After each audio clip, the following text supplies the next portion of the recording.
সুপ্রিয় দর্শক, আসসালামু আলাইকুম। কেমন আছেন আপনারা? নিশ্চয়ই ভালো আছেন। আজকের ভিডিওতে আপনাদের সবাইকে স্বাগত জানাচ্ছি। আজকে আমি আপনাদের সাথে শেয়ার করব কিভাবে মাত্র 50 টাকায় চুলের ক্যারাটিন ট্রিটমেন্ট করাবেন।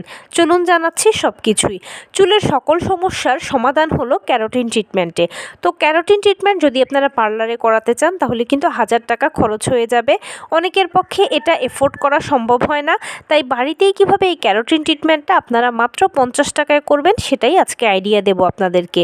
এটার জন্য প্রথমেই প্রয়োজন হবে আমাদের ফ্লেক্সি সিড অথবা তিসি বীজ। যে কোনো মুদির দোকানে আপনারা এই তিসি বীজ বা ফ্লেক্সি সিডটা পেয়ে যাবেন, 50 টাকার কিনে আনলেই চলবে। তারপরে সেই বীজটাকে খুব ভালোভাবে ধুয়ে নেবেন। এরপর একটা হাঁড়িতে ঠান্ডা পানি নেবেন, সেই ঠান্ডা পানির মধ্যে ধোয়া বীজগুলোকে দিয়ে দেবেন। এরপরে এটাকে আপনারা চুলায় বসিয়ে রাখবেন মিডিয়াম টু লো হিটে। দু একবার বলক গেলেই আপনারা এটাকে নামিয়ে ফেলবেন। দেখবেন যে এটার টেক্সচারটা দুটো একটা বলক গেলেই হয়ে যাবে অনেকটা অ্যালোভেরা জেলের মতো, পিচ্ছিল পিচ্ছিল আঠালো আঠালো টাইপের। এ পর্যায়ে নামিয়ে ফেলবেন। নামিয়ে হালকা ঠান্ডা হতে দেবেন। খুব বেশিক্ষণ জাল করার দরকার নেই, তাহলে শক্ত হয়ে যাবে, চুলে লাগাতে পারবেন না। এক দুইটা বলক গেলেই চলবে। নামিয়ে এরপরে যখন ঠান্ডা হতে দেবেন, কুসুম গরম থাকা অবস্থায় এবার আপনার এটাকে ছেঁকে নেবেন।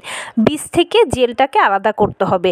বীজটাকে জেল থেকে যখন ছেঁকে আলাদা করে দেবেন তখন বীজটা আপনারা অন্য জায়গায় রেখে দেবেন, আর জেলটাকে এবার আমরা কাজে লাগাবো। এই জেলটাই মূলত ক্যারাটিন ট্রিটমেন্টের মূল উপকরণ।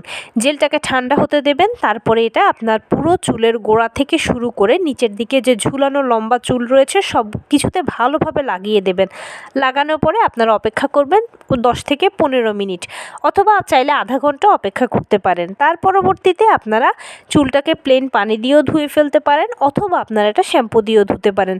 দেখবেন ইনস্ট্যান্ট আপনার চুল খুব সুন্দর শাইনি একটা লুক দেবে। চুলের যে ফ্রিজি ভাব আছে সেটা চলে যাবে। আর নিয়মিত করলে আপনার চুল হবে ঘন কালো লম্বা, চুল পড়ার সমস্যার সমাধান হবে, চুল মজবুত হবে। তো এই ছিল আজকের ভিডিও। ভালো লেগে থাকলে আমার চ্যানেলটিকে সাবস্ক্রাইব করবেন প্লিজ।